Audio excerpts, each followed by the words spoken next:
Dans BAIF, effectivement, je coordonne l'évaluation des politiques publiques d'un point de vue méthodologique et institutionnel à France Stratégie. Et puis, je suis en particulier rapporteur de ce comité d'évaluation de la loi Pacte. Donc, pour vous en dire un mot, mais vraiment que quelques mots, c'est un comité qui a été installé par le Premier ministre à France Stratégie le 31 juillet 2019, donc quelques semaines après la promulgation de la loi Pacte.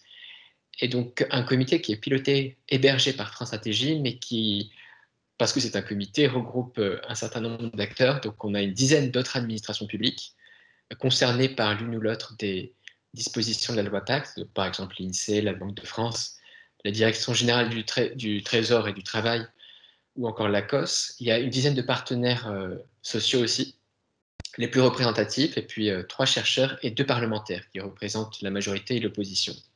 Et donc notre mission, c'est de produire un rapport annuel qu'on remet au Parlement et qui est totalement public. Le premier rapport, on l'a remis en septembre dernier, figure sur le site de France Stratégie, et on va suivre 23 thématiques. Donc ces 23 thématiques, pourquoi? Parce qu'elles sont listées dans l'article 221 de la même loi, donc une clause évaluative. La loi précise les 23 thématiques sur lesquelles on doit assurer un suivi et une évaluation sur au moins 3 ans.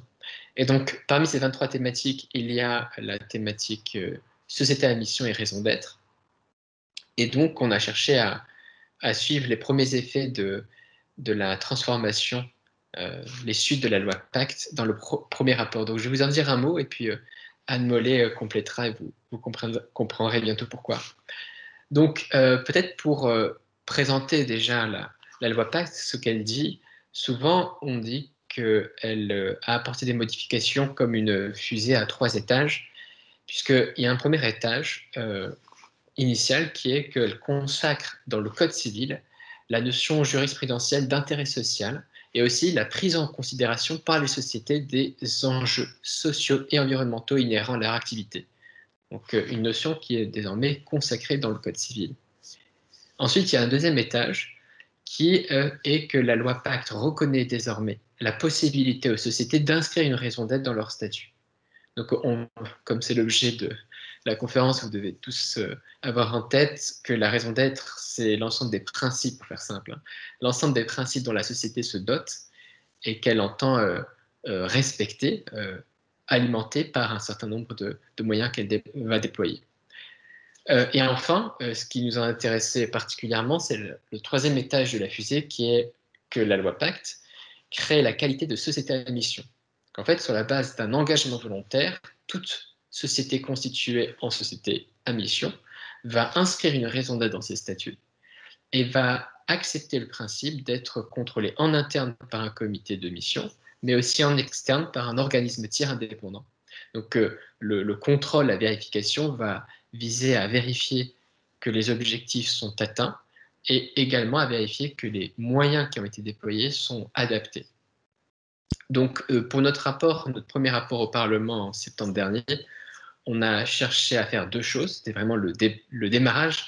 Donc on a cherché à suivre le nombre de sociétés à mission et plus généralement les sociétés qui inscrivent une raison d'être dans leur statut. Et déjà à l'époque, on en avait identifié plusieurs dizaines, alors de tailles et de secteurs très variés. Et la deuxième chose, c'est qu'on a réalisé une première analyse textuelle des raisons d'être, à la fois des sociétés à mission, mais plus généralement des sociétés qui se donnent d'une raison d'être. Et on avait remarqué qu'il y avait 2 thématiques clés qui ressortaient. Une thématique relative vraiment aux enjeux sociaux, par exemple la réduction des inégalités, la croissance inclusive, et des enjeux aussi environnementaux, comme la réduction de l'impact environnemental, le financement de la transition écologique, etc. Et en fait, de façon moins prégnante, des raisons d'être qui ont trait à des enjeux liés à la gouvernance et à l'économie. Donc une première analyse textuelle qui est, vous trouverez la liste de toutes les raisons d'être qu'on avait identifiées dans les annexes du rapport sur le site. Et donc là, on est dans une phase où on prépare le deuxième rapport au Parlement et on a lancé 2 enquêtes. Donc une enquête qui sera réalisée par BVA auprès d'un panel représentatif d'entreprises et on va les interroger sur leur connaissance de ces nouveaux dispositifs, donc raison d'être et société à mission, et les interroger aussi sur leur intérêt éventuel pour rédigent une raison d'être pour l'inscrire dans leur statut et éventuellement devenir société à mission. Donc voilà, c'est pour avoir une idée du potentiel de la loi Pacte de ce point de vue.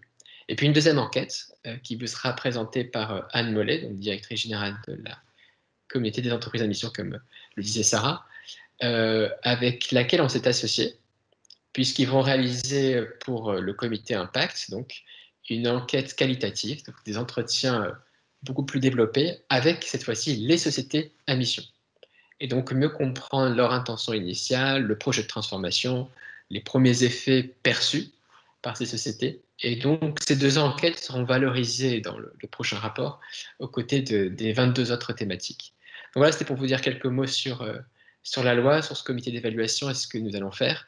Et puis tout à l'heure, Anne Mollet pourra vous présenter les résultats intermédiaires, donc pas définitifs, de cette enquête qu'il réalise pour le comité et qu'on sera heureux de valoriser dans notre prochain rapport. Merci à vous.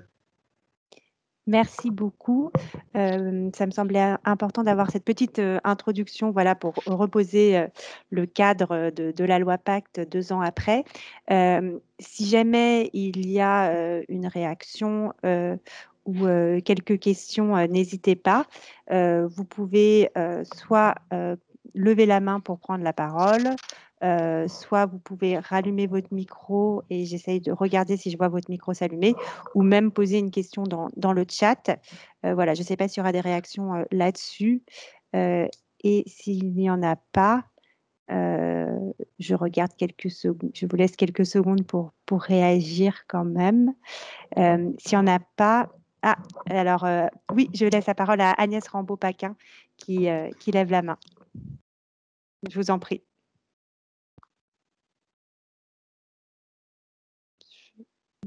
Votre micro est pour l'instant toujours fermé. Ah, voilà, c'est bon. Excusez-moi, c'était pour savoir si vous pourriez réindiquer le lien vers l'étude dont vous venez de parler. Oui, bien sûr. Je vais même vous le partager tout de suite. Donc, le lien que vous allez recevoir, si j'ai accès... Oui, je pense avoir accès au chat.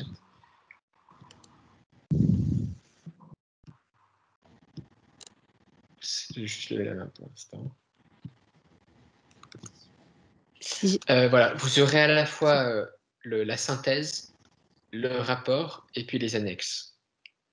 Donc, sur les 3 documents, vous aurez l'essentiel. Ok, merci beaucoup. Je vous propose donc tout de suite, après cette petite introduction, de rentrer on va dire dans le vif du sujet des travaux, en tout cas, de Décider ensemble. Et donc, je vais donner la parole, donc, comme je disais tout à l'heure, à Christophe Delfel, directeur donc RSE et partie prenante chez GRT Gaz, et qui donc a travaillé au sein de ce groupe de travail avec nous. Et voilà, j'avais envie qu'il puisse partager avec nous à la fois les raisons qui ont poussé GRT Gaz à définir sa raison d'être, puisque ce n'est pas aujourd'hui une obligation, nous raconter un peu comment cela s'est passé, comment les parties prenantes ont été associées à ce travail, et puis enfin peut-être nous dire quelques mots sur ce qu'a pu vous apporter à votre réflexion le travail qui a été mené par Décider ensemble, voilà, avec les autres entreprises. Est-ce que cet échange a pu vous être utile? Voilà, je vous laisse la parole. Merci beaucoup, Sarah. Vous m'entendez? C'est bon? Ouais.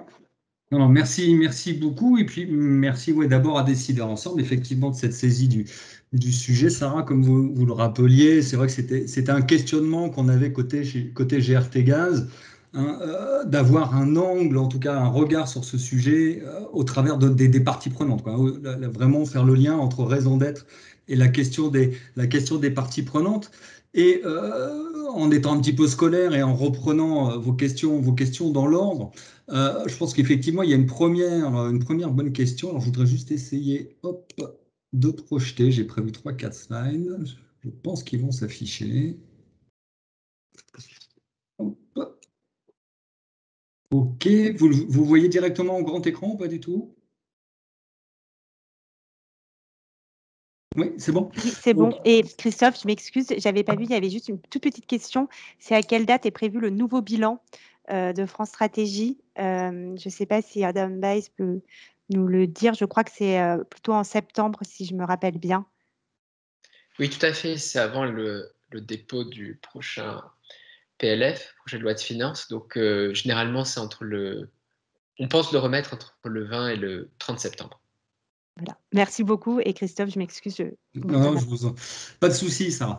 Pas de souci. Non, non, en tout cas, ce GT, il a vraiment été l'occasion voilà, de prendre à la fois de la hauteur, hein, avec des intervenants un peu, y compris académiques, spécialistes du sujet, et puis surtout d'un partage d'expérience avec d'autres entreprises, hein, que Sarah, que vous avez cité tout à l'heure. Alors, et je pense que ce qui était intéressant, c'était au-delà de notre préoccupation commune de la question de comment associer les parties prenantes à ce sujet de la raison d'être, c'est qu'on présentait tous quand même un dénominateur commun, je pense, hein, qui était d'être des entreprises au départ avec des missions, alors on les appelle missions de service public, délégations de service public, mais on avait tous ce point commun.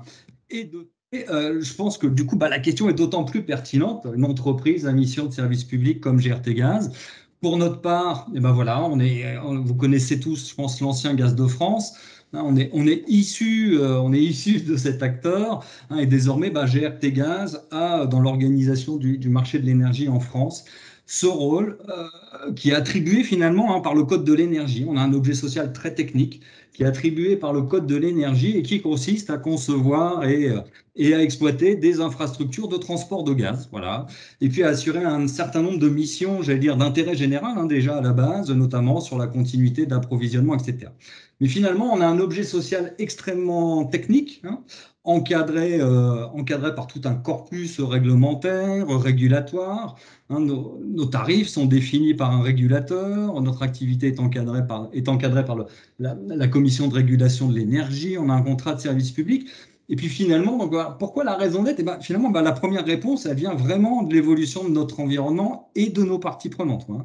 Je crois que c'est vraiment la première vraie raison, elle est là, hein. Quand on s'appelle GRT Gaz, qu'on transporte du gaz naturel, oui, on transporte un produit, le gaz naturel. Et aujourd'hui, il est inscrit, hein, dans la stratégie nationale bas carbone, qu'on vise en 2050 d'être neutre en carbone. Donc, soit, j'allais vous dire, on ne fait rien et on met un cierge et on attend effectivement que le gaz se verdisse, ou soit effectivement on prend notre destin en main, hein, on devient acteur de tout ça, on écoute nos parties prenantes, nos clients, nos territoires qui nous disent vous avez certainement un rôle à jouer là-dedans. Et finalement, la raison d'être devient, hein, finalement le moyen, le véhicule, voilà, pour transformer, pour moderniser notre objet social et le connecter, hein, à une finalité, là pour le coup environnementale, hein, en ce qui nous concerne, une finalité environnementale de long terme. Donc finalement, voilà, les raisons, elles sont là, 4 grandes raisons. Hein, la première raison, c'est d'élargir, hein, notre légitimité, notre rôle d'opérateur d'infrastructures gazières, hein, l'élargir dans une vision plus large. Là, je ne rentre pas dans la technique, mais voilà, une vision dite multigaz, hein, qui embarque l'hydrogène en complémentarité avec l'électricité. C'est le rôle de la boussole. Le transport du gaz naturel va forcément décroître, donc il faut orienter l'innovation, la diversification de l'entreprise. Et puis il y a 2 raisons très directement centrées sur les parties prenantes, hein, qui étaient à partir du moment où on prend la décision de se doter d'une raison d'être transformante, on n'y arrivera pas si on n'embarque pas nos parties prenantes, quoi. D'où cette idée qui est apparue rapidement dans notre approche de créer un nouveau pacte, hein, un peu social avec notamment nos salariés, nos actionnaires, pour tous partager cette nouvelle finalité de l'entreprise. Et puis bien sûr, enfin, nos salariés ne sont pas stupides. Ils ont bien compris, et ça se voyait dans nos enquêtes internes, ils ont bien compris que le monde allait changer, qu'il y avait de quoi s'inquiéter, qu'on avait des questions existentielles, que l'entreprise était mortelle, hein, si elle ne s'adaptait pas. Et tout cela a donc constitué suffisamment de raisons pour se lancer sur ce chantier de la raison d'être. Mais vous voyez, dès le départ, voilà, c'est l'évolution de l'environnement, les attentes des parties prenantes qui nous ont lancés dans ce mouvement. Alors, la deuxième question, comment est-ce qu'on a associé les parties prenantes, hein, les travaux ont montré qu'il n'y avait pas qu'une seule méthode, mais en tout cas, le choix côté GRT Gaz, ça a été une approche, j'allais dire, à la fois extensive. On a vraiment associé toutes les familles de parties prenantes, là, celles que vous voyez apparaître hein, sur le cercle de gauche. Hein. Donc, bien sûr, les salariés, les actionnaires, mais aussi un travail, j'allais dire un travail de fond avec nos clients, avec des représentants des territoires, l'administration, la CRE. Hein. Donc, toutes ces parties prenantes clés pour nous. En recherchant avec chacune d'entre elles, j'allais dire, voilà, des finalités, on avait des finalités différentes. Pour certaines, on était plutôt dans des logiques d'information, tout simplement d'échange, de dialogue. Mais pour certaines d'entre elles, on avait besoin soit d'adhésion ou voire même de validation. Donc, voilà. Alors, logique, je disais, à la fois un peu extensive et aussi très itérative. Donc, vous voyez qu'on a pris le temps. Hein. On a pris le temps de construire notre raison d'être. Il y a eu 4 grandes phases. Une première phase en amont, vraiment d'études de faisabilité, d'opportunité pour une entreprise comme GRTgaz de se doter d'une raison d'être. Et là, la réponse a été oui. Dotons-nous d'une raison d'être structurante. Une phase, je pense, assez classique hein, d'intelligence collective, où on a plutôt fait le choix d'approche qualitative hein, avec plusieurs séminaires qui ont associé soit les managers, soit des représentants des salariés. Et puis, on a également un conseil des parties prenantes. Une troisième phase qui est loin d'être la plus évidente, hein, qui est une phase de convergence sur des projets de formulation de la raison d'être, et à nouveau une phase de concertation. C'est effectivement là, sur la base de plusieurs projets de formulation, que finalement on s'est petit à petit forgé notre opinion hein, en engageant le dialogue avec toutes les familles de parties prenantes là, que vous avez sur la gauche. Et puis enfin, tout ça nous a amené enfin à réussir à un moment donné à converger. Voilà, c'était, j'allais vous dire, un petit peu le miracle de l'intelligence collective, y compris à un moment donné au sein du COMEX, avoir une formulation et qui a été adoptée à l'unanimité lors d'une assemblée générale le 15 octobre dernier. Alors, si je vous montre notre raison d'être là et son manifeste, alors je vous rassure, hein, c'est pas pour en faire la promotion et vous la détailler, mais c'était vraiment pour illustrer le fait que finalement, dans chacun des mots-clés de cette raison d'être, hein, ensemble, rendre possible un avenir énergétique sûr, abordable et neutre pour le climat, voilà, c'était pour illustrer que derrière chacun des mots, il y avait eu l'influence d'une ou plusieurs parties prenantes. Hein, le ensemble, et voilà, on a été à l'aise avec ce mot parce que finalement, au départ, on a un opérateur technique, un opérateur industriel. Hein, le ensemble, le fait d'être très tourné vers les parties prenantes, on a été conforté par nos clients, on a été conforté par les territoires sur le fait qu'on avait une légitimité pour ça, hein, pour rendre possible, donc pour accompagner, pour faciliter notamment la transition énergétique. Autre illustration, le mot sûr. Hein, là, le mot sûr, c'est typiquement l'administration, la commission de régulation de l'énergie, certains de nos clients, voilà, qui nous ont dit, mais oubliez pas votre ADN, quoi, hein, oubliez pas votre rôle essentiel hein, de contribuer à la sécurité d'alimentation énergétique, à la performance du système énergétique. Le mot abordable aussi est très intéressant. Là, c'est nos clients, c'est l'ADEME, c'est nos actionnaires qui nous ont dit oui, il faut transformer l'entreprise, hein, mais il y a un enjeu essentiel, c'est de rester abordable pour les clients, pour les citoyens. Et puis c'est ce mot abordable, voilà, qui place aussi la raison d'être à la croisée des enjeux financiers et extra-financiers. Hein. C'est vraiment cette conjonction des deux. Et puis enfin, le nôtre pour le climat, j'allais vous dire, voilà, qui est le chemin, la finalité de long terme à laquelle on va contribuer. Tout ça étant traduit ensuite hein, dans un certain nombre de piliers, un manifeste qui vient concrétiser un certain nombre d'engagements. Et puis pour terminer là-dessus, voilà, juste ce slide qui était pour dire, du coup, on a une approche très, très qualitative. Et ce qui a été important pour nous, je pense qu'on a pu se permettre d'avoir cette approche très qualitative parce que on a eu, j'allais vous dire, un bon alignement du calendrier. On a pu mener en parallèle un travail de fond pour un nouveau projet d'entreprise, un travail de fond pour une nouvelle politique RSE.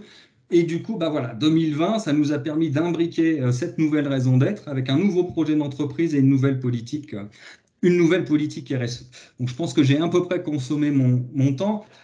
Et peut-être juste sur la dernière question, quel regard a posteriori, non, sur le GT, non, juste souligner, alors c'est une évidence, hein, mais ça fait toujours, c'est toujours bien de le dire, c'est toujours riche hein, d'échanger, voilà, avec ses pairs, avec des entreprises finalement, hein, qui pour certaines d'entre elles ont des problématiques très similaires pour enrichir bien sûr nos réflexions. Tout cela a à la fois conforté notre démarche et puis je pense montrer qu'il n'y avait pas une mais des méthodes possibles. Quoi. avec vraiment des histoires de curseurs. Mais là, Sarah, je vais vous laisser après développer. Il y a des histoires de curseurs sur le fond. Est-ce qu'on met le curseur plutôt sur l'ADN, le présent, ou sur le futur, la dimension très transformante qu'on va avoir? Des curseurs, j'allais dire sur la forme, est-ce qu'on veut une phrase courte, une phrase longue, avec ou pas, ou sans manifeste? Donc vraiment, voilà. Et puis curseur aussi sur les modalités d'association des parties prenantes. Est-ce qu'on fait surtout du qualitatif, ou est-ce qu'au contraire, on met en place des dispositifs où on associe tous les salariés de l'entreprise? Donc j'allais dire, voilà, beaucoup de curseurs possibles. L'important, je pense, étant au bout du compte, bah voilà, d'aboutir sur une raison d'être dans le cadre d'une démarche sincère. Point d'attention, donc je pense que c'est effectivement les salariés. Je reviens là-dessus. Nous, on avait associé finalement dans la phase de construction moins de 10% des salariés. Mais encore une fois, on a pu se permettre ça parce qu'on avait derrière le projet d'entreprise, la nouvelle politique RSE, où là, vraiment, on a eu toute une démarche d'implication, d'appropriation par les salariés. Et puis, mon dernier point, c'est plus l'ouverture. C'est finalement, bah oui, la raison d'être, c'est le début de l'histoire. Nous, on s'interroge aussi sur le 3e étage de la fusée. On a, je pense, bien avancé. On a déjà une raison d'être, je pense, j'allais vous dire, qui comprend des engagements. On a traduit tout ça dans des KPI, etc. Et puis, il y a de nouveau la question des parties prenantes. Comment on va associer nos parties prenantes à la gouvernance, pour l'instant, de cette raison d'être? On n'est pas encore entreprise à mission. Je pense que ça ne nous empêche pas de nous inspirer de l'entreprise à mission. Donc là, on a commencé, je pense, les débats. On a fait un certain nombre d'ouvertures. On a échangé un certain nombre d'idées sur le sujet. Mais ça reste encore, je pense, aussi assez largement, en tout cas pour notre part, côté GRT Gaz, une réflexion à approfondir. Merci beaucoup, Christophe. Je vous propose donc de vous donner la parole. Et, enfin, peut-être avant ça, je sais que Brigitte Fargevieille.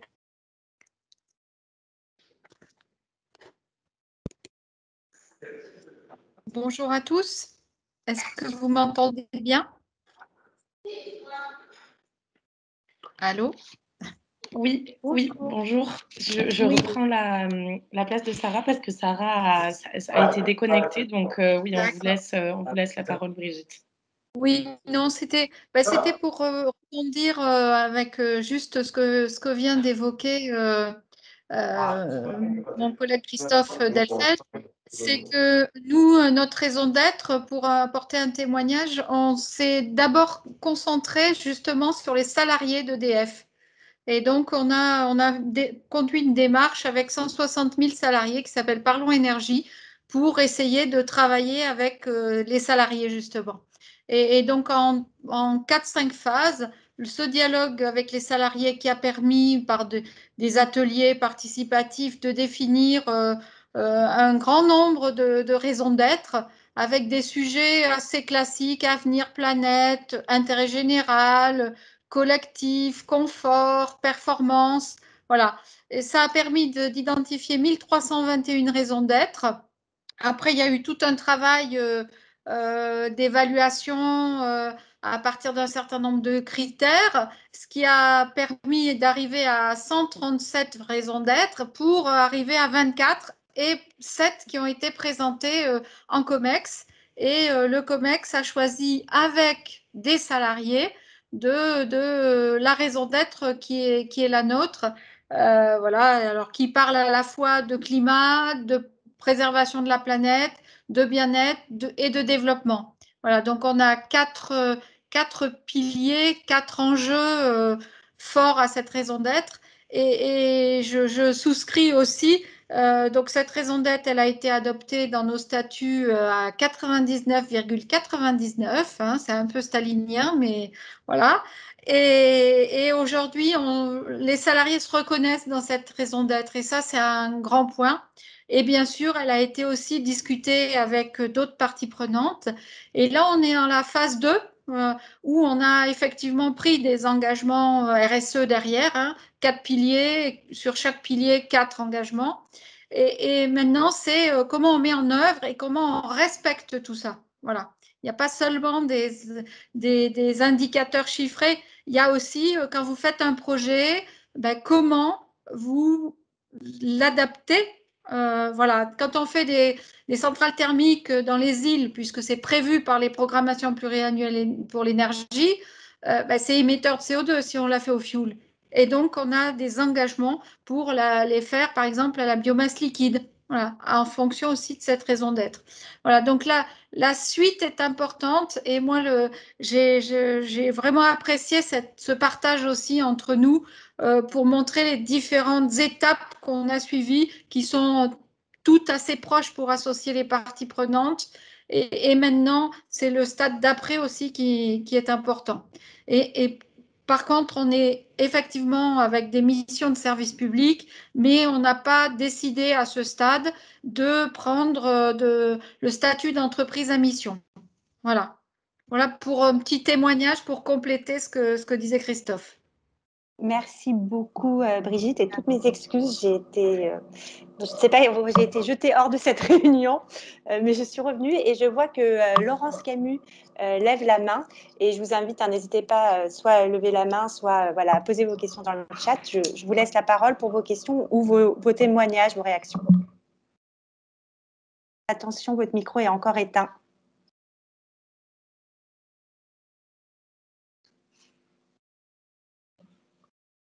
Oui, on n'entend pas. Toujours éteint. Je suis désolée. Je regarde si je peux le réactiver moi-même, mais je crois que je peux vous les éteindre vos micros, mais pas les rallumer, malheureusement.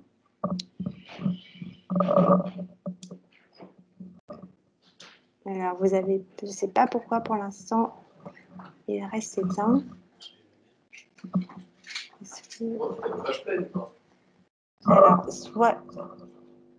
Alors, soit je vous invite éventuellement, je suis désolée, à poser votre question dans le chat si vous y arrivez. Je ne sais pas si votre émoticône micro, vous arrivez à l'activer, la désactiver. Vous devez avoir un micro parce qu'on voit bien votre petit logo micro.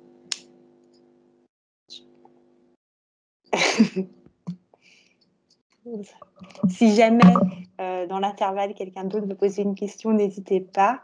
Mais je vous laisse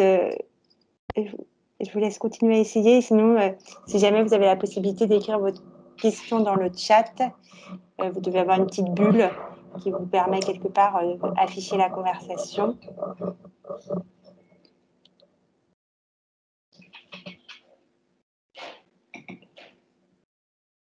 N'hésitez pas. Alors, je regarde s'il y a des mains qui se lèvent. Pour l'instant, il n'y a pas de mains qui se lèvent. Dans ce cas-là, peut-être, je voulais me permettre peut-être aussi de donner la parole à un autre membre de notre groupe de travail, Delphine Porfirio de RTE. Je ne sais pas, Delphine, si vous êtes là, et peut-être également dire quelques mots de votre ressenti suite à nos travaux.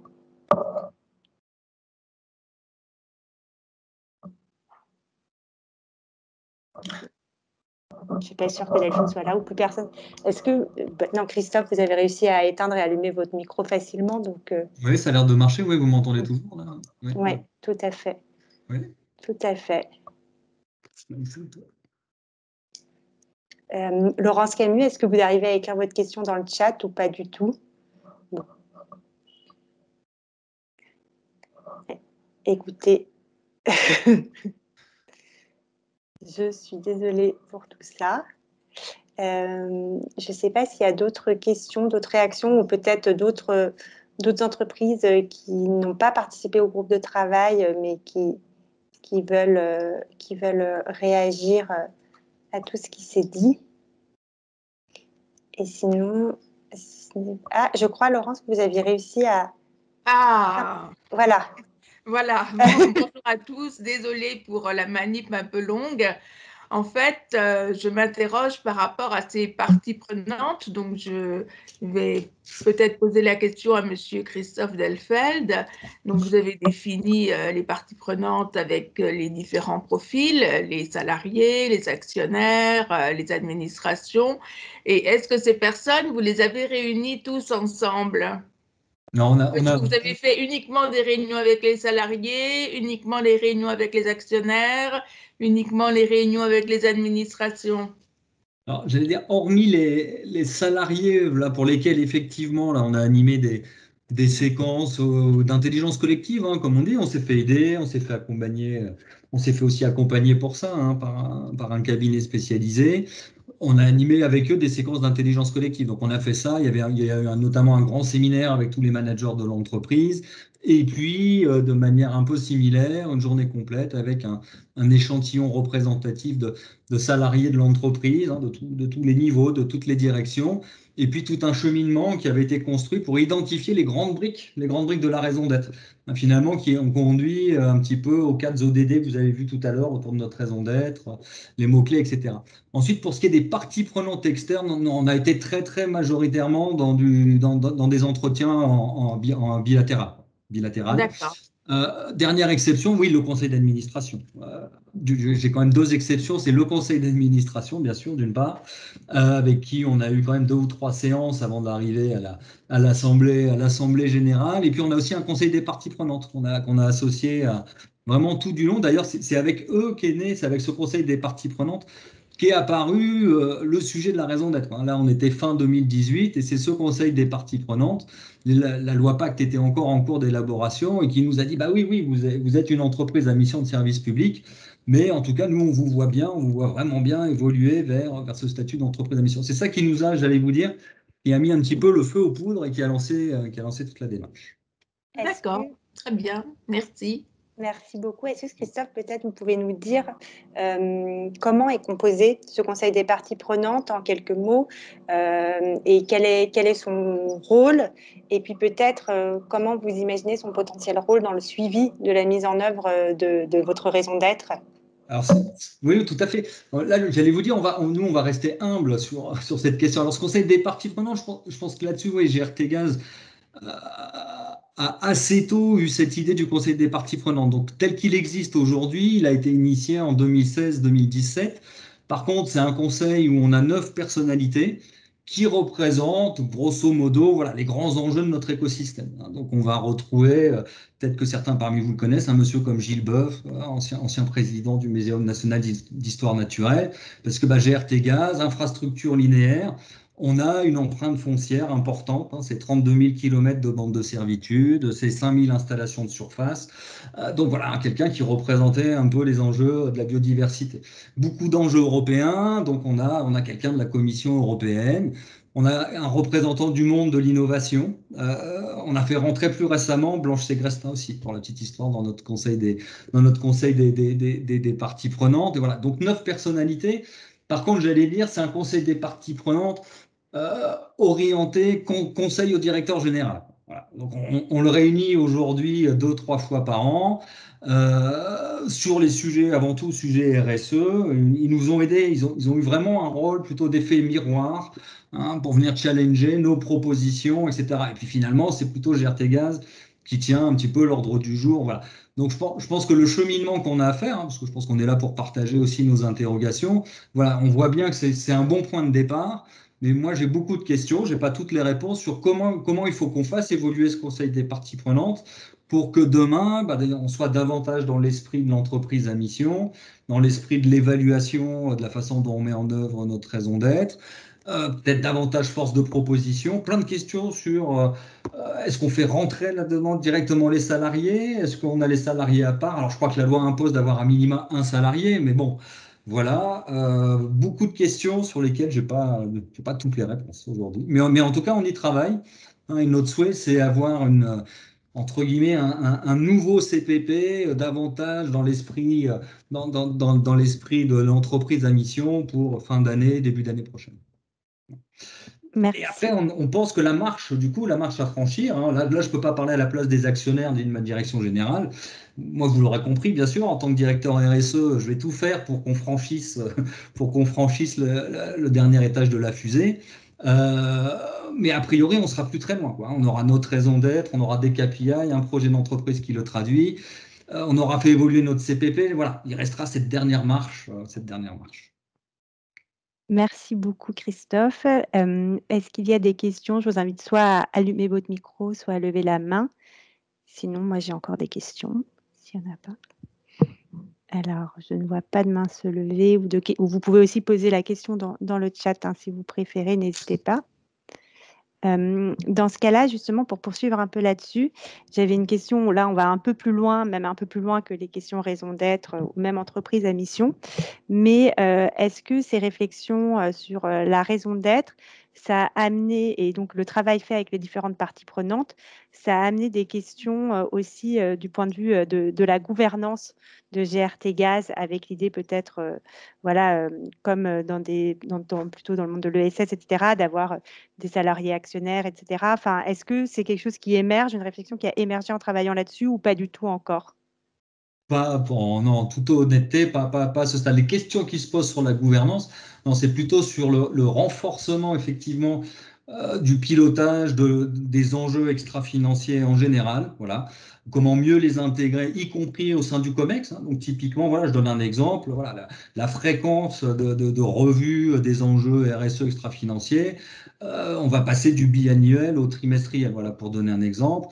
Même type de questionnement au niveau du conseil d'administration. Et puis le sujet conseil des parties prenantes qu'on ferait évoluer vers un conseil de la raison d'être de l'entreprise à mission. Mais il n'y a pas eu cet autre type de réflexion. Pardon. Très bien, merci beaucoup. Je ne sais pas s'il y a d'autres questions, d'autres réactions, même parmi les autres entreprises présentes par rapport à ces questions, s'il y a des choses à ajouter. Et si ce n'est pas le cas, je vous propose... Oui, allez-y, je vous en prie. J'ai encore une autre question, toujours pour Christophe. Est-ce que vous tenez à faire les informations auprès des salariés? Est-ce que les salariés ont des informations sur ce qui se passe et comment vous les informez? Alors, les salariés, j'allais dire, alors c'est ce que j'exposais tout à l'heure. Hein. Il y avait Brigitte Fargevielle, côté EDF, qui expliquait que dès le départ, ils avaient fait le choix d'avoir une approche, j'allais dire, voilà, qui embarquait tous les salariés via l'utilisation des outils digitaux. Nous, j'allais dire, on a été plus séquentiel. Hein, on a fait d'abord un travail de fond, mais par contre, depuis le début de cette année, voilà, on a achevé une démarche globale, raison d'être, nouveau projet d'entreprise, d'accord? Et depuis le début de l'année, alors là, pour le coup, voilà, là, on a sorti toute la mécanique de déploiement d'un projet d'entreprise et d'une raison d'être associée. Hein. Le projet d'entreprise, dans l'histoire qu'on raconte à nos salariés, vient matérialiser, vient concrétiser cette raison d'être pour les 4 années qui viennent. Donc, il vient en donner des jalons concrets. Et là, j'allais dire, on est sur un mix d'outils de communication, j'allais dire, internes, traditionnels, digitaux, etc. Et puis, toute une courroie managériale avec tout un dispositif d'animation où là, dans chaque équipe, on a prévu un dispositif où tous les salariés voilà, vont avoir l'occasion de se poser 4-5 questions autour de l'évolution de notre environnement et de la raison d'être, jusqu'à concrètement, au sein de mon équipe, cette raison d'être, ce projet d'entreprise, qu'est-ce que ça va vouloir dire pour les 3 ans, les 4 ans qui viennent, par rapport aux KPI, aux objectifs auxquels on va contribuer, nous, en tant qu'équipe. Voilà. Et là, toute cette mécanique, elle est en œuvre depuis fin janvier. Et là, on arrive quasiment, on a dépassé les 90% des équipes voilà, qui sont passées un petit peu dans cette moulinette, entre guillemets, de déclinaison de la raison d'être et du projet d'entreprise. Mm-hmm. Merci beaucoup. Une question dans le chat. Comment ont réagi vos actionnaires à cette raison d'être? Alors, moi, j'allais vous dire, on a eu l'unanimité. Alors, donc, non, très, très positif, mais je pense que c'est l'histoire de l'œuf et de la poule.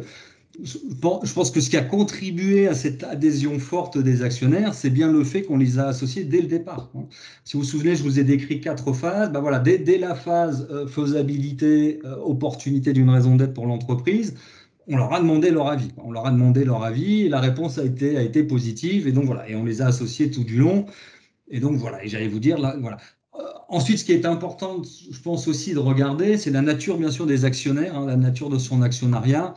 Et j'allais dire, voilà, et l'actionnariat de GRT Gaz, c'est d'une part, c'est le groupe Engie, pour ne rien cacher, je pense que certains d'entre vous, bien sûr, le savez. Donc, groupe Engie, qui lui-même dans lequel lui-même, l'État détient une participation désormais minoritaire. Mais Engie s'est lui-même doté récemment d'une raison d'être, orientée aussi sur des finalités climatiques et de contribution à la neutralité carbone.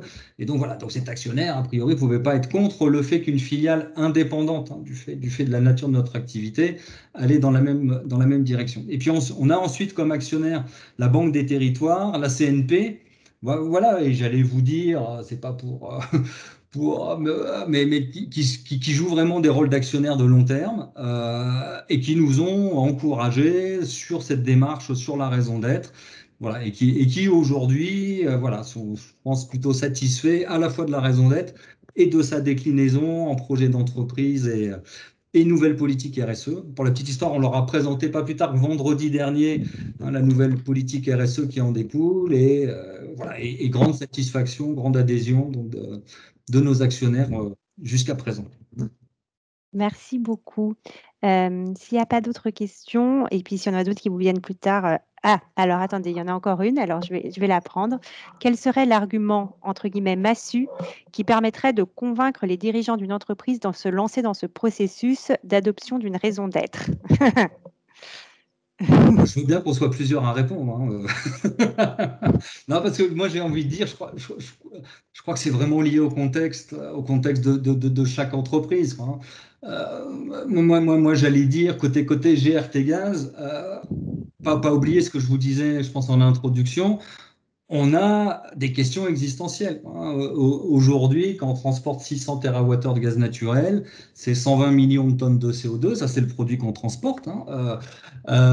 Donc oui, on a, j'allais vous dire, voilà, on a une question existentielle qui est comment nous on contribue à notre petite échelle à faire en sorte que demain on décarbone ces 120 milliers de tonnes, comment on remplace le gaz fossile par du gaz renouvelable, par de l'hydrogène en complémentarité avec l'électricité, etc.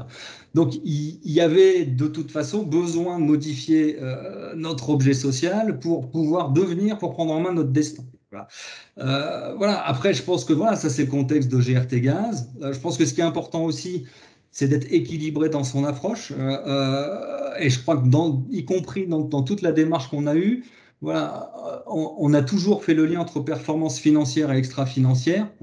Et on a toujours présenté notre démarche comme étant inscrire effectivement une finalité environnementale au cœur de notre stratégie. C'était finalement la meilleure réponse qu'on avait pour préserver la valeur des actifs de l'entreprise à long terme, pour leur donner une vie à long terme, leur donner entre guillemets une seconde vie via les gaz renouvelables. Voilà.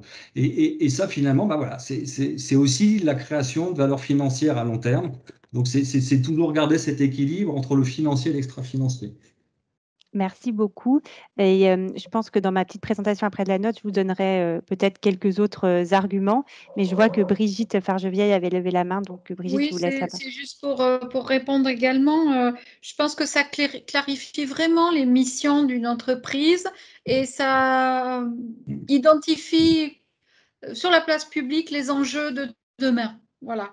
Et je pense que ça permet vraiment de clarifier tout ça et d'afficher très clairement tous nos engagements comme ça à partir de cette raison d'être. Merci beaucoup. Et je vois que Agnès Boulard de GRT Gaz avait également levé la main. Agnès, je vous laisse la parole. Oui, merci beaucoup Sarah. C'était juste pour dire que je pense que c'est aussi l'occasion d'un vrai dialogue de fond avec nos parties prenantes. Et moi, j'ai assuré donc dans le cadre qui a été présenté par Christophe la partie notamment dialogue avec les territoires sur le sujet, donc en co-construction avec eux. Et véritablement, ce qu'ils nous ont dit, les échanges qu'on a eus étaient vraiment des échanges de fond sur la façon dont ils percevaient notre action, notre impact sociétal, la vision qu'ils projetaient de nous était tout à fait intéressante. Et il est clair que ça ne va pas s'arrêter au fait d'avoir écrit la formulation de raison d'être, de la raison d'être, mais que c'est vraiment le début d'une aventure encore plus forte grâce aux échanges que nous avons eus à ce moment-là. Et puis, je peux également peut-être du coup témoigner aussi du fait que il y a un point qu'il faut vraiment avoir en tête, c'est que le vocabulaire n'est pas perçu de la même manière par tout le monde. C'est-à-dire que quand vous vous adressez à des parties prenantes externes avec vraiment beaucoup de bonne foi et de sincérité, parce qu'on pense que véritablement le mot qu'on a utilisé est le bon, il peut avoir une perception totalement désastreuse à l'extérieur ou le contraire. Et quelquefois même l'assemblage des mots n'a pas du tout le sens que nous on veut lui donner. Et on a été justement dans la troisième phase de la concertation. On a eu des échanges tout à fait intéressants, de perceptions vraiment différentes, et ça a permis justement cet arbitrage final pour dire à un moment, il faut peut-être s'éloigner des différentes propositions où il y a un mot qui correspond à tout le monde, et maintenant faire quelque chose de concis, ne pas se disperser dans trop de mots, etc., etc. Merci beaucoup. S'il n'y a pas d'autres questions, je vous propose de passer. Je voulais vous faire une petite présentation rapide des grandes lignes de notre note. Mais bien sûr, si vous avez d'autres questions pour Christophe Delfeld, voilà, tout à l'heure, on prendra un temps pour échanger. Alors, je vais juste vous partager une petite présentation. Hop, voilà. Donc, alors attendez, normalement vous allez bientôt le voir. Je pense que c'est bon. Donc, la question qu'on s'est posée pour cette note, c'était pourquoi et comment associer les parties prenantes aux réflexions autour de la raison d'être. Pour un think tank comme Décider Ensemble, ça nous semblait un sujet intéressant parce que Décider Ensemble, qu'est-ce qu'on fait? On veut, ce qu'on dit, c'est qu'on veut diffuser une culture de la décision partagée. Alors, quand on dit ça, bien sûr, on va tout de suite penser à tout ce qui est démocratie participative, délibérative, que ce soit au niveau local, national ou même européen, international. Mais pour nous, c'est aussi important que cette culture se développe en entreprise, donc autour de ces questions de démocratie en entreprise. Et donc, c'est pour ça que ça nous a paru vraiment intéressant pour nous, en tout cas, de s'emparer de ce sujet aux côtés de nos adhérents.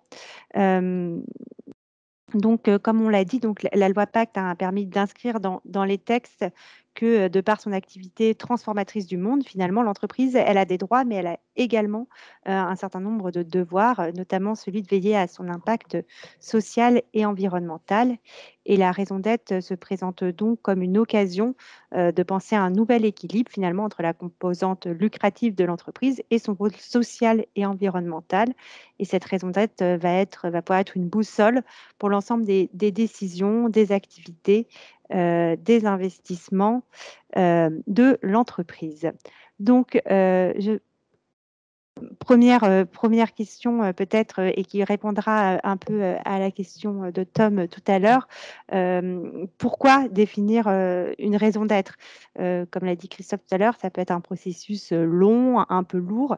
Donc, pourquoi est-ce que des entreprises se lancent? Bon, tout d'abord, il y a le fait qu'on le sait, ça devient des sujets de plus en plus incontournables et ça va le devenir encore plus dans les prochaines années.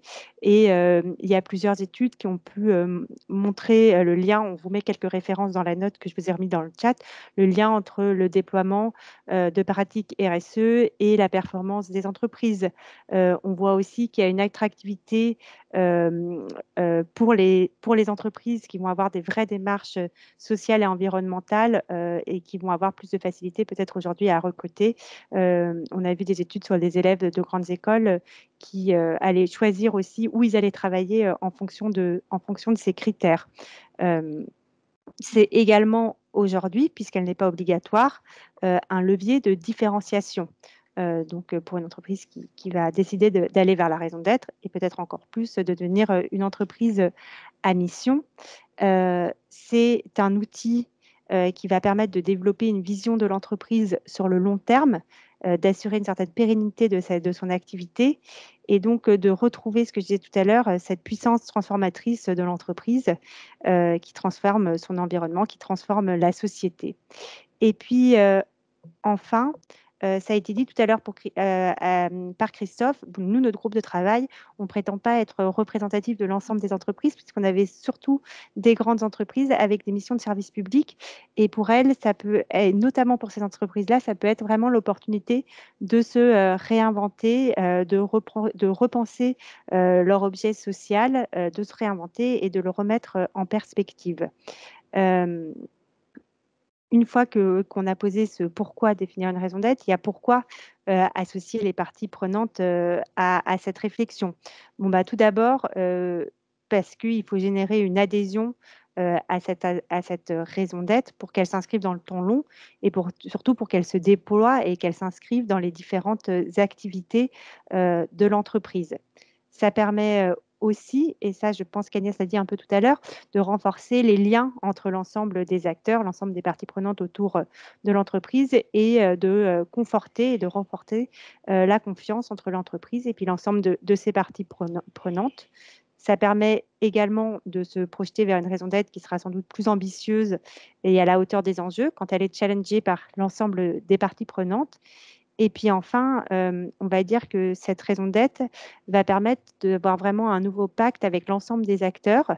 Et celui-ci, il doit être bien compris et accepté par tous.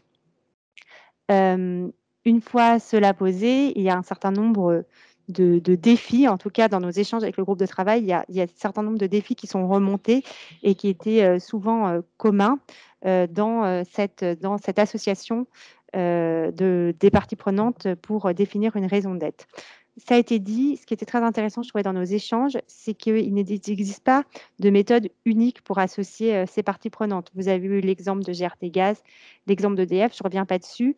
Vous avez des exemples un peu détaillés dans la note, mais en tout cas, il est nécessaire au départ de se poser collectivement la question de pourquoi est-ce que notre entreprise souhaiterait-elle définir sa raison d'être. Parmi les défis, les questions à se poser, c'est est-ce que la raison d'être va engager une projection vers le futur de l'entreprise, déterminant le futur de l'entreprise, ou alors est-ce qu'elle définit d'abord le savoir-être et le savoir-faire acquis et construit de l'entreprise? Vous vous en doutez, la réponse est un peu au croisement de ces deux piliers, puisque la raison d'être, elle doit forcément s'ancrer dans l'histoire, dans le savoir-faire de l'entreprise, tout en permettant de repenser et de renouveler peut-être en partie son activité et donc se projeter vers le futur. L'un des défis, voilà, vraiment qui est remonté, que plusieurs entreprises nous ont donné, c'est comment formuler c'est vraiment la formulation de cette raison d'être. C'est-à-dire qu'une fois qu'on a entendu toutes les parties prenantes, une fois qu'on a entendu toutes les propositions, Brigitte Fargevielle disait chez EDF, il y avait plus de 1000 raisons d'être qui ont été remontées. Comment on fait pour montrer à l'ensemble des parties prenantes le sentiment d'avoir été entendu, que l'ensemble de ce qui a été dit a été pris en compte. Il y a cette question qui est très importante, cette dimension très importante dans tout ce qui est participation dans tous les cas, c'est la question de la reddition des comptes, c'est-à-dire qu'il faut, une fois la concertation avec l'ensemble des parties prenantes terminée, expliquer les choix faits au final et la raison d'être votée. On peut aussi, quand on choisit de faire une raison d'être assez courte, on peut l'enrichir, et ça a été fait notamment par GRT Gaz, soit par un manifeste, soit par un préambule, qui va permettre de définir les mots, parce que les mots n'ont pas forcément toujours le même sens pour tout le monde, et d'expliciter cette raison d'être. Et puis souvent, de faire cet exercice, d'avoir un préambule, un manifeste, ça peut sortir de l'envie d'être juste dans l'exercice de communication, de naming, voilà, avec une raison d'être très courte, très mémorisable, un peu catchy, etc. Ça oblige à aller plus loin et à réfléchir vraiment au sens qu'on a voulu donner aux mots choisis pour cette raison d'être.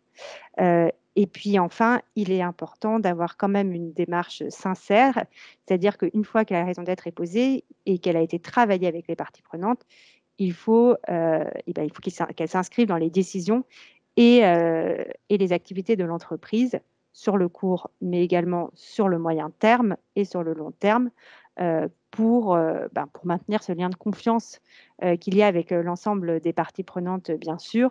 Et puis, vous le savez, à l'ère des réseaux sociaux, à l'ère où les consommateurs ont un poids non négligeable, il n'y a rien de pire pour une entreprise que d'afficher des ambitions et des engagements qui ne seraient pas tenus par la suite. Au-delà un peu de ces grands défis, il y a un certain nombre d'enjeux opérationnels avec des parties prenantes qui peuvent être éloignées géographiquement, des difficultés à mobiliser par exemple le plus grand nombre de salariés et certaines catégories de salariés.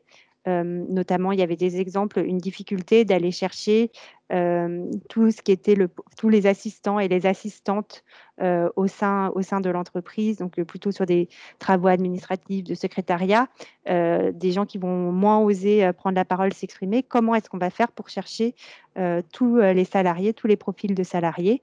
Et puis, se poser aussi la question de la cohérence entre la raison d'être d'une maison mère et de ses filiales. Voilà pour vous dire un peu ces principaux défis.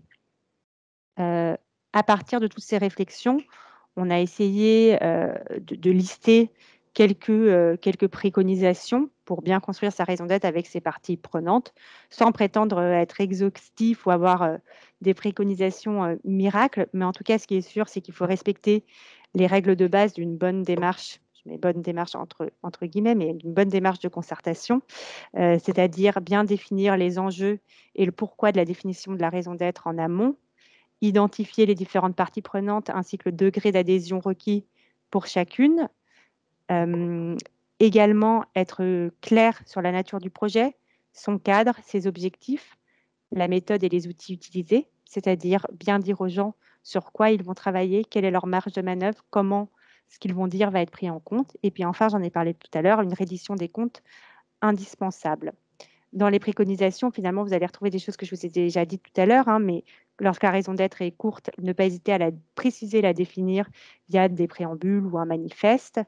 Bien penser aussi à l'articulation entre raison d'être, projet d'entreprise, projet RSE, pour que tout cela fasse sens et soit cohérent, bien sûr.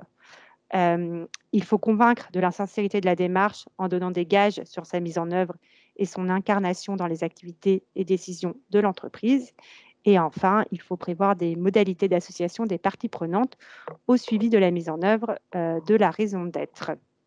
Voilà ces quelques préconisations qu'on pourrait retrouver dans la note. Pour terminer rapidement, une fois qu'on a défini sa raison d'être avec ses parties prenantes, finalement, on n'a fait qu'un tout petit bout du chemin, puisque derrière, il faut déployer cette raison d'être et faire qu'elle s'incarne dans les activités de l'entreprise. On a commencé à échanger avec le groupe de travail sur ces questions et on va normalement continuer ce travail de réflexion puisqu'on n'en est qu'au début. Et puis finalement, on a très très peu de recul encore aujourd'hui sur cette question du déploiement de la raison d'être. Donc, la question, donc, c'est comment faire vivre cette raison d'être, comment faire pour que l'ensemble des métiers, des salariés de l'entreprise et des parties prenantes s'approprient cette raison d'être.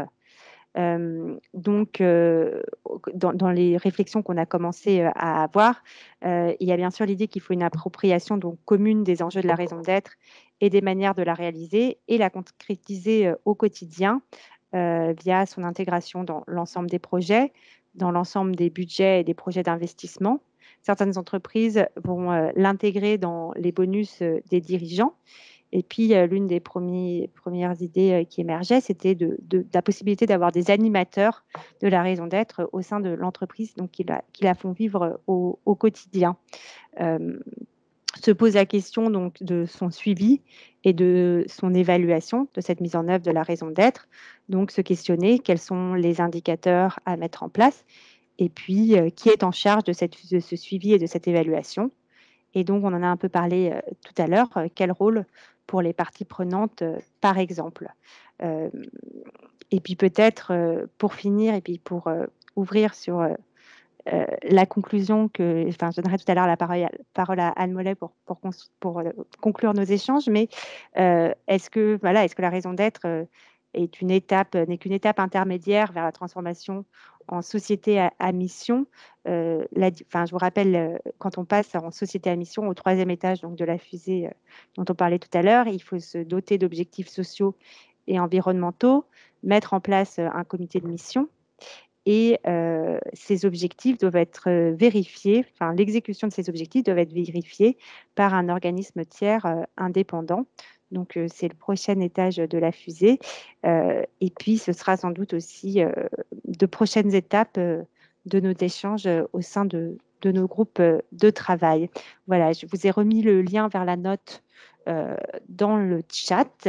Et puis n'hésitez pas si vous avez des questions, des commentaires, voire même des compléments suite à cette présentation. Y compris d'ailleurs, si jamais Christophe, Brigitte, Delphine, vous voulez réagir un peu à tout ça. Je regarde s'il y a des questions qui se posent dans le chat ou s'il y a des mains qui se lèvent.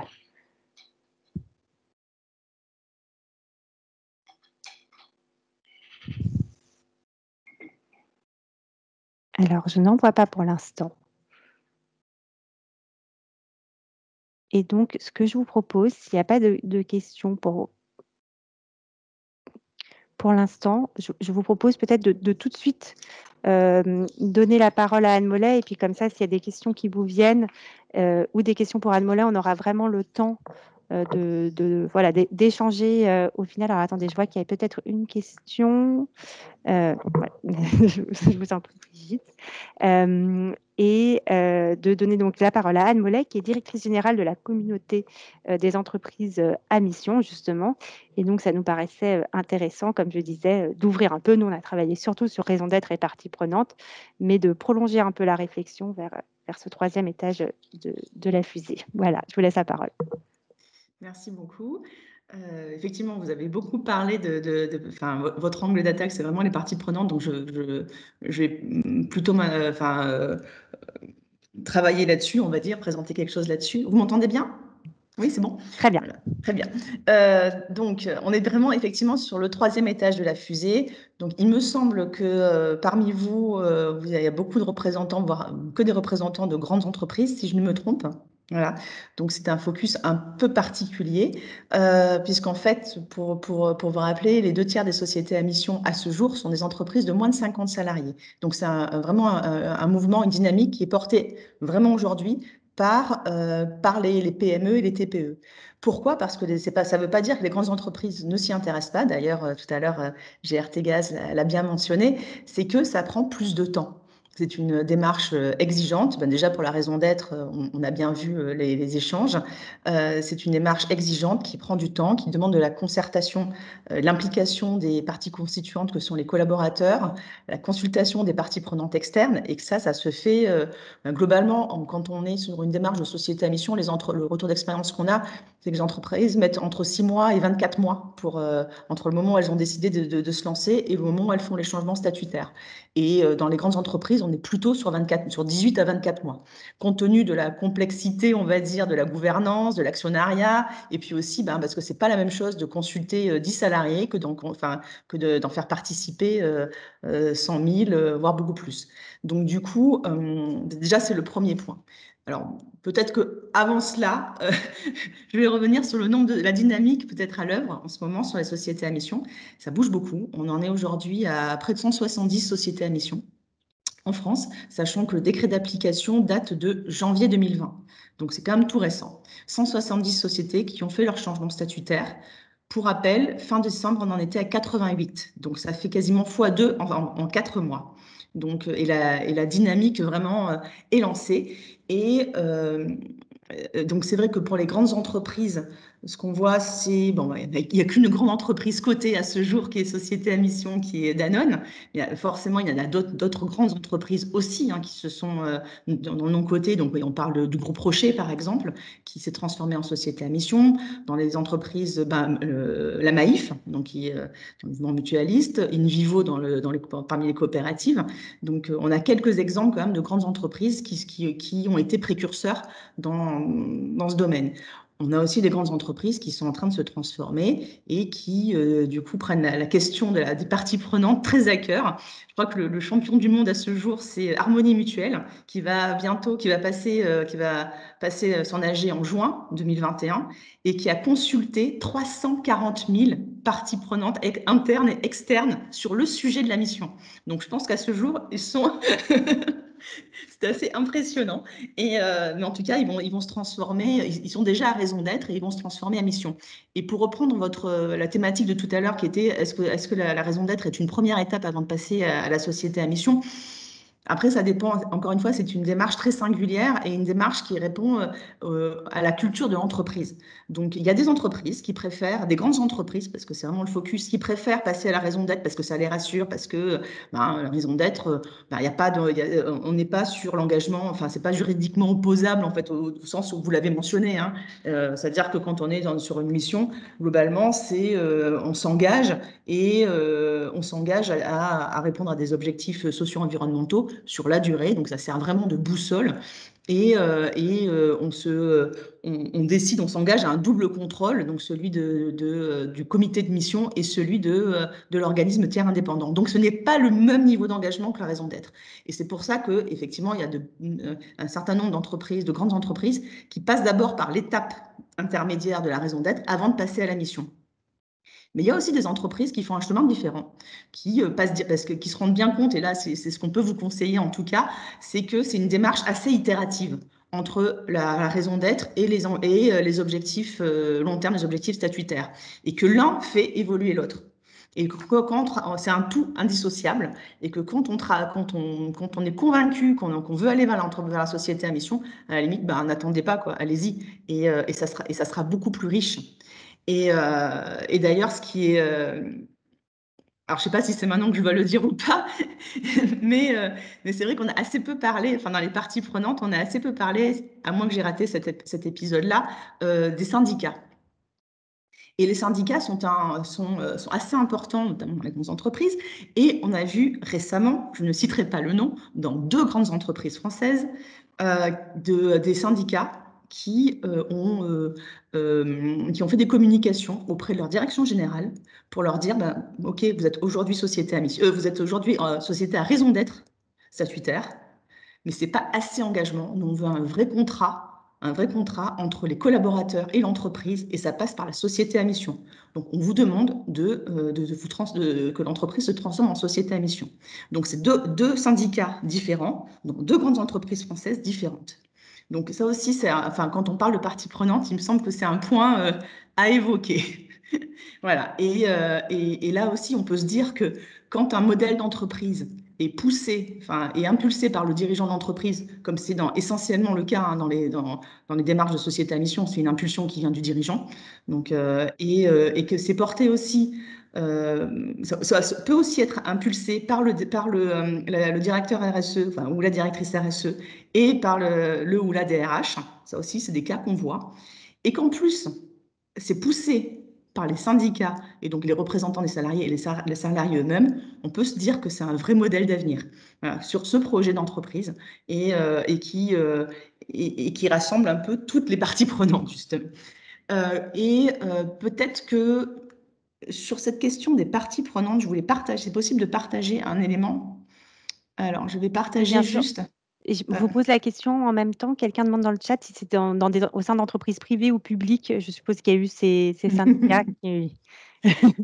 Alors, je ne sais pas si... de toute façon, c'est des communications. Donc, j'imagine qu'à partir du moment où les syndicats font des communications ouvertes, je ne suis pas une spécialiste, mais est-ce qu'on a le droit de le dire ou pas? J'en sais rien. Moi, je n'en sais rien non plus. Vous pouvez juste répondre sur le privé ou public sans les citer. Je pense que ça, on a le droit. Bon, alors on va dire c'est assez proche de notre la précédente intervention de GRT Gaz, donc c'est la tête, entre autres, dans lesquelles effectivement la CFDT a fait cette communication, et l'autre, effectivement, c'est plutôt public aussi. Merci beaucoup. Donc, Quand on travaille sur cette mission, on l'a dit pour la raison d'être, on est à peu près dans la même logique pour la mission, même si ça va un cran plus loin. Quand on a demandé dans le cadre de l'Observatoire des sociétés à mission, et je crois qu'Adam Bayes est intervenu tout à l'heure, je suis arrivée un peu plus tard. Donc c'est un travail que l'on fait ensemble.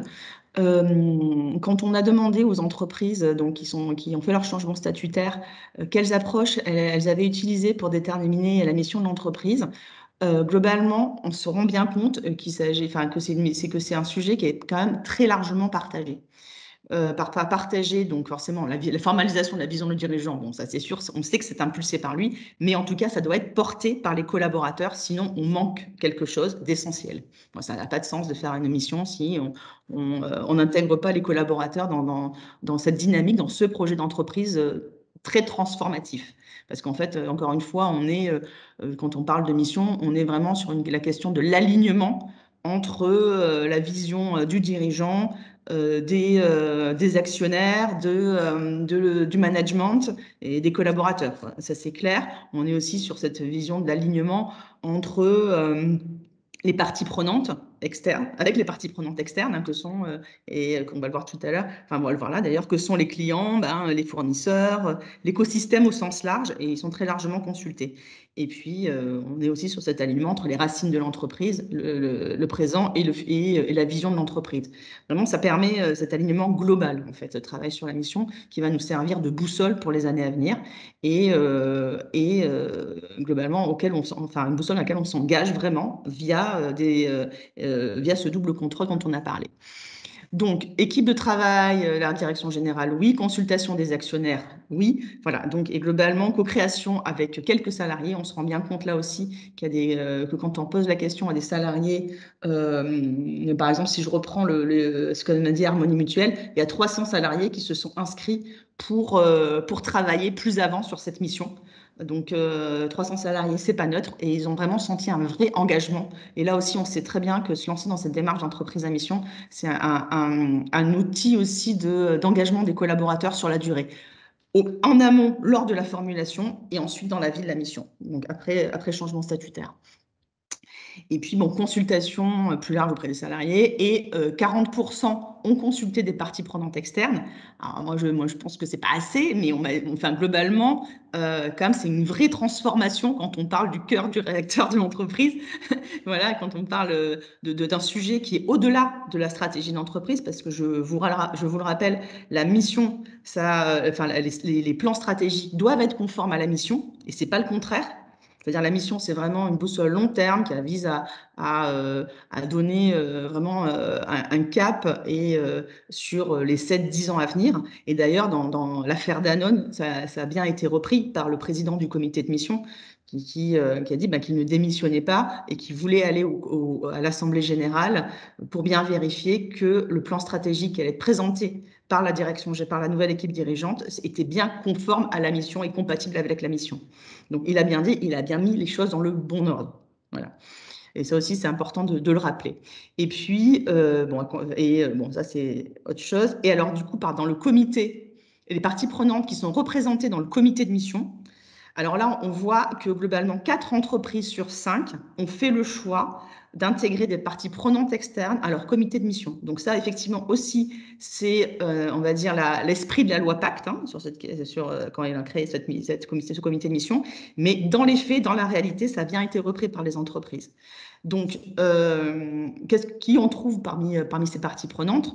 On trouve des experts, des chercheurs qui ont la part belle, et ça aussi, c'est une première, hein, que des experts et des chercheurs intègrent. Tout à l'heure, on parlait de Blanche Ségrestin qui a intégré, donc Mines Paris-Tech, qui a intégré un comité de parties prenantes.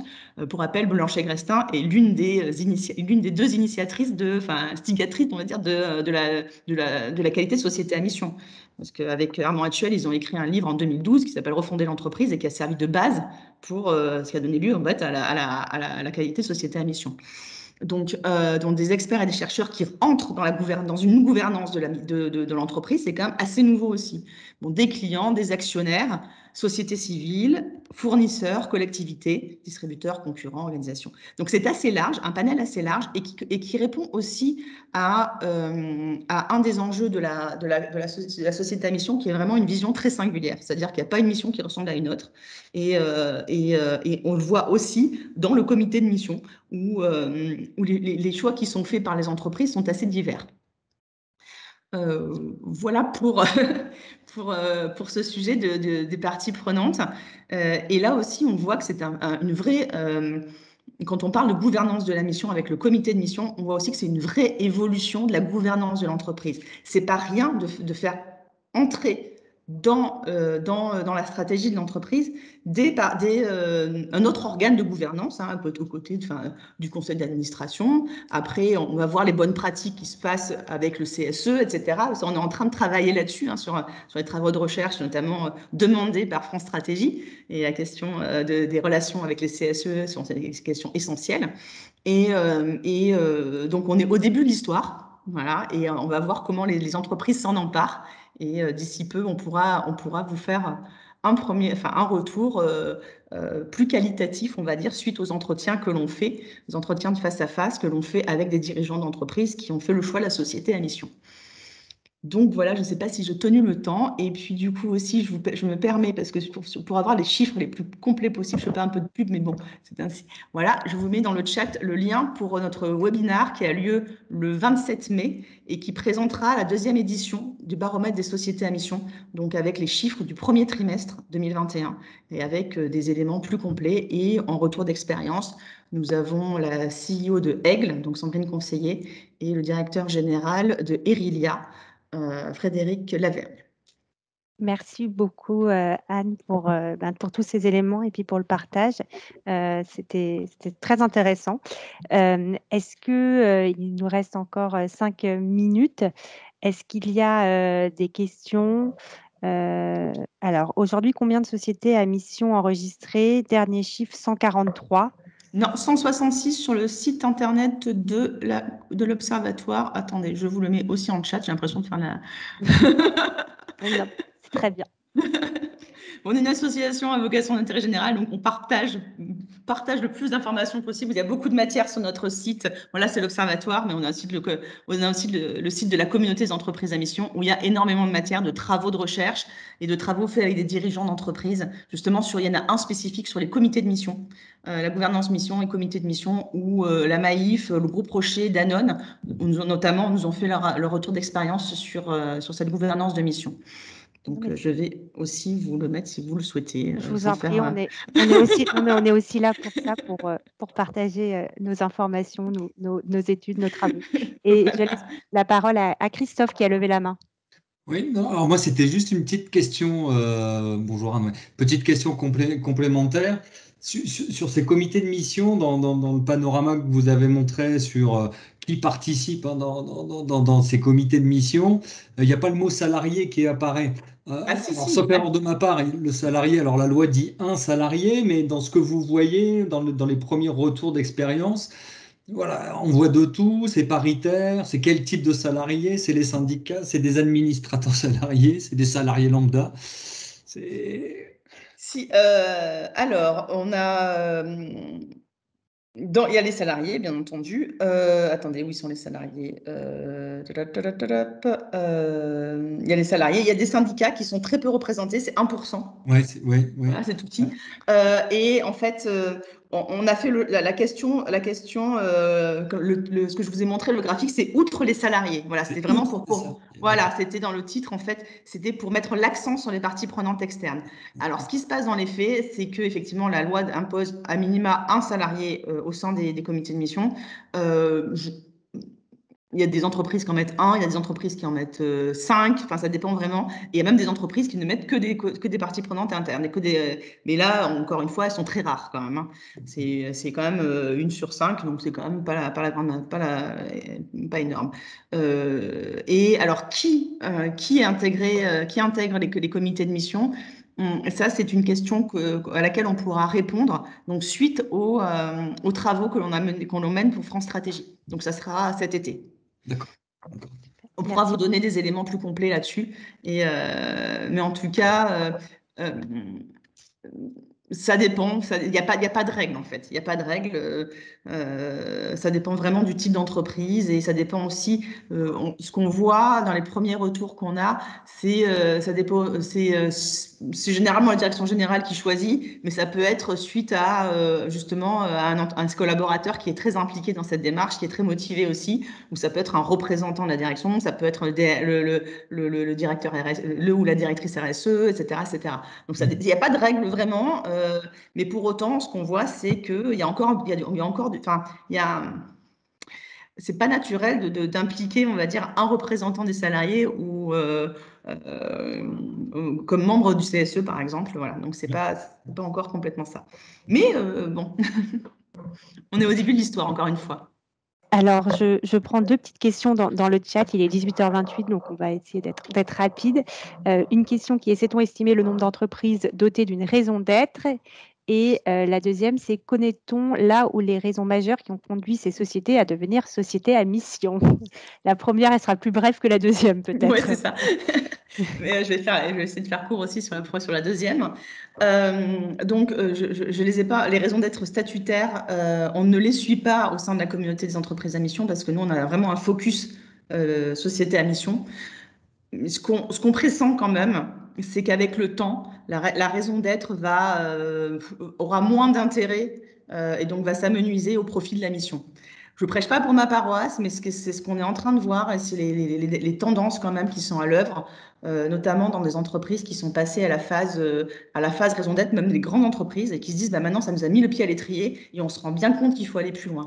Ça prendra le temps que ça prendra. On n'est pas sur un sprint, on est sur une course de fond. Et pour les grandes entreprises, ça peut prendre du temps. Mais c'est pas grave. Il vaut mieux prendre du temps et faire vraiment une mission solide qui est co-construite avec les collaborateurs, qui est co-construite avec les parties prenantes externes. Ça peut prendre 2 ans, ben, c'est pas grave. Ça peut prendre 3 ans avant d'arriver, c'est pas grave. Mais en tout cas, le chemin est aussi important, on va dire, que le fait de faire le changement statutaire. Et après, la vraie vie, et après, c'est un chemin de transformation et de progression continue d'être une société à mission. Et quel que soit le point de départ, bien entendu. Et pour les raisons qui poussent les entreprises à devenir société à mission, on en a quelques-unes qui ressortent le plus fréquemment. Hein. C'est vraiment la question de se donner un cap, hein, c'est interroger la finalité et la culture de l'entreprise et l'ancrer sur un temps long.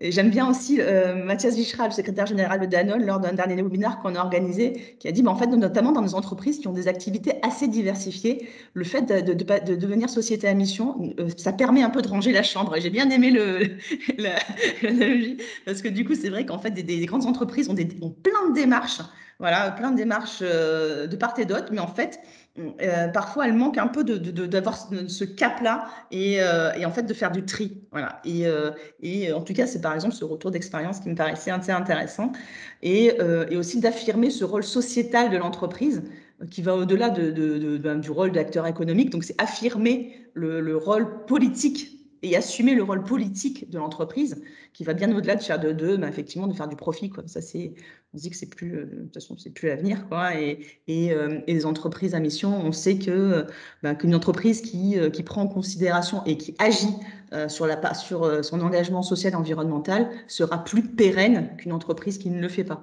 Ça sera sur le long terme, ça se verra, mais en tout cas, de toute façon, l'urgence climatique, l'urgence sociale étant là, si les entreprises qui l'anticipent, on va dire, demain seront plus performantes même. Et arrêter d'opposer ces performances financières avec la performance sociale et environnementale. C'est aussi, donc on parle beaucoup de parties prenantes internes, mais c'est aussi d'avoir cette dynamique collective sur ce projet d'entreprise. C'est aussi, ce que les entreprises nous disent aussi, c'est que ça permet d'améliorer l'engagement des collaborateurs et la marque employeur. Il y a des cas très concrets là-dessus, sur notamment l'attractivité de l'employeur quand il recrute. Ça, c'est plus, et notamment dans des domaines d'activité assez contraints, comme par exemple l'IT, où les développeurs informatiques sont compliqués à trouver. Notamment l'exemple d'une entreprise qui dit depuis que je suis société à mission, c'est plus facile de recruter parce que le projet d'entreprise est mieux compris par tous, et notamment par les candidats. Et donc, l'engagement des collaborateurs, ça devrait vraiment, la mission devrait vraiment un outil de management. Et puis aussi, on parle des clients, des clients qu'on soit en B2B ou en B2C. Les clients sont de plus en plus informés quand même et de plus en plus sensibles à la fois aux produits, aux services qu'ils achètent et aussi à la cohérence avec l'entreprise qui les produit et qui les vend. Aujourd'hui, c'est clair que on est vraiment sur une question de globalité, quoi, voilà, de cohérence d'ensemble. Voilà. Et ça donne de la cohérence. Et puis, ça permet d'embarquer son écosystème, ça permet d'avoir une communication aussi plus cohérente, hein, et de communiquer sur ses engagements. Et est-ce que j'ai oublié, j'ai sûrement oublié 1 ou 2 points. Et oui, ça permet, ce qui est relevé aussi, c'est que ça permet de travailler sur l'innovation, notamment, parce que en renonçant à certains marchés, parce que parfois ça peut demander des renoncements, hein, de devenir société à mission, ça permet d'en ouvrir d'autres et de réfléchir différemment et pour se projeter sur le long terme. Voilà, ce sont les principaux retours que nous avons des entreprises sur ce sujet. Merci beaucoup. Je termine en vous livrant les réactions du chat, notamment en réaction. Donc, alors, pardon, je suis désolée, le chat défile en même temps, donc je n'ai plus accès aux dernières. C'était une réaction donc de Brigitte Farge-Vieille qui nous disait que ça peut être compliqué juridiquement, il faut l'étudier, il faut étudier en détail ce que comporte le fait de devenir entreprise à mission et que parfois ça peut faire peur avec l'exemple de Danone justement quand on voit ce qui est arrivé à son PDG. Je crois que maintenant, c'est l'affaire Danone.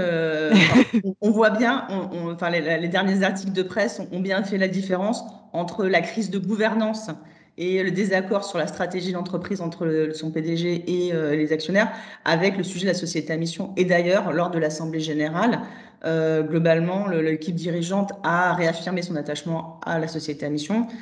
Et quoi qu'il en soit, même si elle ne l'avait pas fait, il aurait fallu 2/3 des votes des actionnaires pour revenir en arrière. Ces mêmes actionnaires qui avaient voté moins d'1 an avant à 99,4% en faveur de la société à mission. Donc, on voit bien aussi, l'affaire Danone nous a montré aussi la robustesse du modèle de la société à mission. Et ça aussi, c'est important, c'est-à-dire que Emmanuel Faber a eu le courage de lancer cette démarche-là dans une entreprise du CAC 40, une entreprise internationale du CAC 40, et il a eu ce courage et cette conviction. Et on voit que, en fait, la société à mission survit, on va dire, aux dirigeants qui l'a impulsé. Et donc, c'est plutôt positif, du coup. Merci beaucoup. Et puis, car je aussi, donc la raison d'être peut aussi être un véritable engagement et pour une entreprise et qu'on va être jugé aussi sur le respect de notre raison d'être par les parties prenantes. Voilà, écoutez, il est 18h35. Je vois qu'un certain nombre d'entre vous sont en train de nous quitter. C'est normal, il est l'heure. Je vous remercie pour votre présence. Je vous remercie Adam, Anne, Christophe d'avoir accepté d'intervenir et de témoigner. On voit surtout qu'on n'est qu'au début finalement de tout ça, de tout ce mouvement. Et donc, je pense qu'on va continuer avec intérêt à suivre ce qui va se passer, les évolutions. Et puis, voilà, je vous donne rendez-vous pour un prochain échange, pour de prochains webinaires, pour échanger là-dessus tous ensemble. Merci à tous. Et puis, n'hésitez pas, voilà, si vous avez des questions ultérieurement, à m'écrire ou voilà, si vous souhaitez voilà, poser des questions à certains de nos intervenants, ma boîte mail vous est ouverte. Voilà, merci à tous et puis très bonne soirée.